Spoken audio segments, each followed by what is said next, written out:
Assalamualaikum warahmatullahi wabarakatuh. Hari ini aku akan bahas tentang teori struktural fungsionalisme. Yang pertama ada substansi teori struktural fungsionalisme.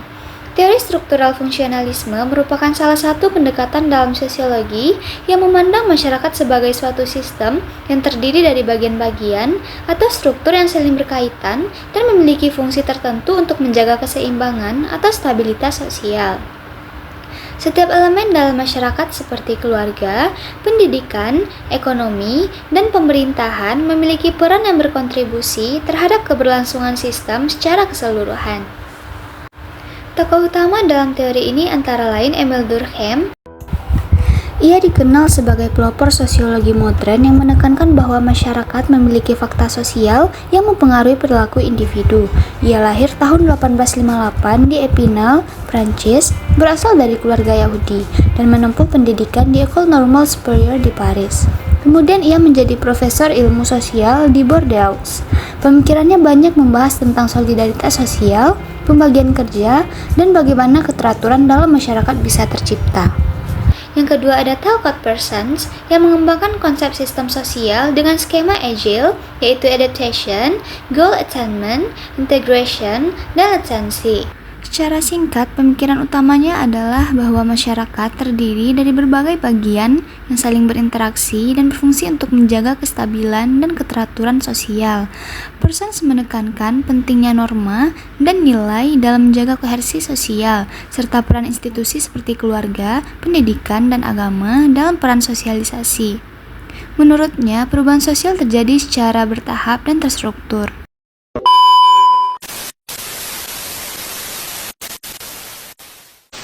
Serta Robert Kemerton yang memperkenalkan konsep fungsi manifest atau terlihat dan fungsi laten atau tersembunyi. Selanjutnya kita masuk pada materi yang kedua, yaitu keunggulan dan kelemahan teori ini. Yang pertama kita akan masuk pada keunggulan, yaitu membantu memahami keteraturan sosial. Teori ini menjelaskan bagaimana masyarakat dapat tetap stabil meskipun terdiri dari berbagai elemen yang berbeda. Lalu ada menjelaskan peran setiap lembaga. Setiap institusi yaitu pemerintah, pendidikan, dan lain-lain dianalisis berdasarkan fungsi yang dijalankannya. Selanjutnya ada memberikan kerangka sistematis. Pendekatan ini memudahkan analisis hubungan antar bagian dalam suatu sistem sosial.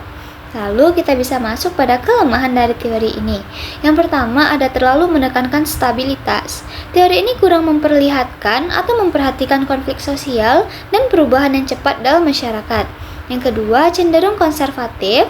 Perubahan ini sering dianggap sebagai gangguan, bukan sebagai hal positif yang diperlukan.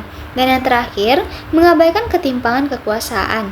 Tidak cukup menjelaskan peran dominasi, konflik, dan ketidakadilan sosial. Sekarang kita masuk pada materi yang terakhir, yaitu implementasi dalam bidang administrasi publik. Dalam administrasi publik, teori struktural fungsionalisme dapat diterapkan untuk memahami bagaimana sistem pemerintahan bekerja secara terstruktur dan saling mendukung. Beberapa implementasinya antara lain: yang pertama, pembagian tugas dan fungsi lembaga. Setiap lembaga pemerintah memiliki fungsi spesifik seperti kementerian, dinas, dan badan. Semua bekerja secara terkoordinasi untuk mencapai tujuan negara, yaitu kesejahteraan masyarakat. Yang kedua, stabilitas sistem pemerintahan. Teori ini digunakan untuk menjaga keseimbangan dalam birokrasi, agar pelayanan publik bekerja secara lancar dan tidak terjadi kekacauan sistem. Yang ketiga, analisis kebijakan publik. Dalam proses kebijakan, setiap tahap seperti perumusan, implementasi, dan evaluasi memiliki fungsi tertentu yang saling berkaitan dalam sistem pemerintahan. Yang keempat, koordinasi antar lembaga, menekankan pentingnya integrasi dan kerjasama antar instansi agar tidak terjadi tumpang tindih fungsi. Dan yang terakhir, ada evaluasi kinerja organisasi publik. Kinerja dinilai berdasarkan sejauh mana fungsi lembaga berjalan efektif dan berkontribusi terhadap tujuan sistem secara keseluruhan. Itulah materi tentang teori struktural fungsionalisme, dan dapat kita tarik kesimpulan bahwa teori struktural fungsionalisme melihat masyarakat sebagai sistem yang saling terhubung dan berfungsi untuk menjaga keseimbangan.